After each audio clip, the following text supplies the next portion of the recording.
know how you said what you said, but just even listening to you and just thinking of what the dogs went through was extremely emotional for me. And I honestly didn't know about this when it happened, and I think it was because of Lavanya.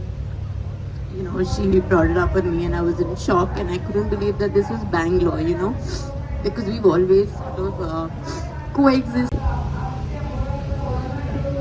I don't know how you said what you said, but just even listening to you and just thinking of what the dogs went through was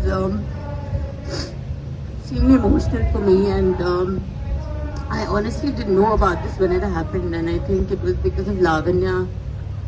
You know, she brought it up with me, and I was in shock, and I couldn't believe that this was Bangalore. You know, because we've always sort of coexisted.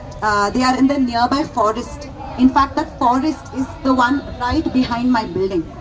I know better, and in fact the dogs know better. They know the forest area like the back of their paws, going in and out many times in a day. The dogs aren't there. I have searched. Something else has happened. We aren't being told the truth. And among those 22 dogs was a pet. Her name is Spot. Fantastic Miss Spot was my best friend, my family. And it is my honor today to tell you about her. She was born on the 1st of October 2018 with a distinct brown splotch on her body, as if the universe marked her to stand out. Spot, we named her. It was perfect. Though of course, we called her a million other things. Sputtu, Spurti, Spotilicious, Spuntu, Spotty and whatnot. She responded to every name we called her.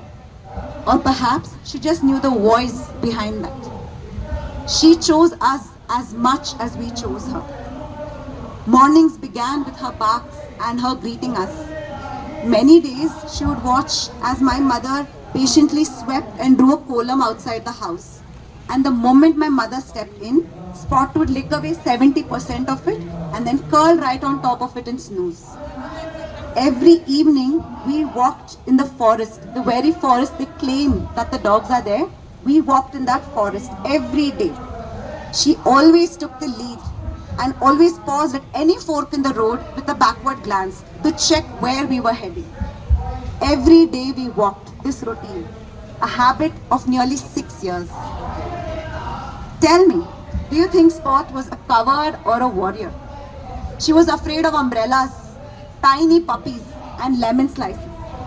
And yet once in the forest, she stood between me and a snake, refusing to move, refusing to leave me unprotected, barking the whole time. That was Spot.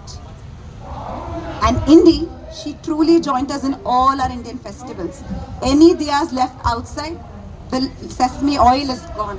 She has licked them clean and eaten the wick also. Or she would even nibble on tiny pieces of sugarcane. She was silliness personified. She never learned how to fetch. Instead, anything that we threw for her, frisbees, tennis balls and sticks, she always stole them and just ran away. Even at 6 years old, she would burst into zoomies, leaping with energy that felt contagious. She made every day of mine extraordinary. She played and sat on cement mounds when workers fixed the sewage bund.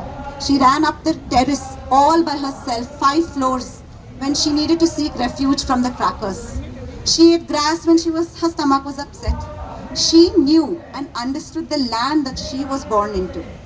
And yet she and many others, they have been evicted quietly without a warning or a notice. They have put up a notice recently which says about the feeding spots. If you can afford to put up a notice for telling them where to feed, you could surely give the same notice about what you were planning to do.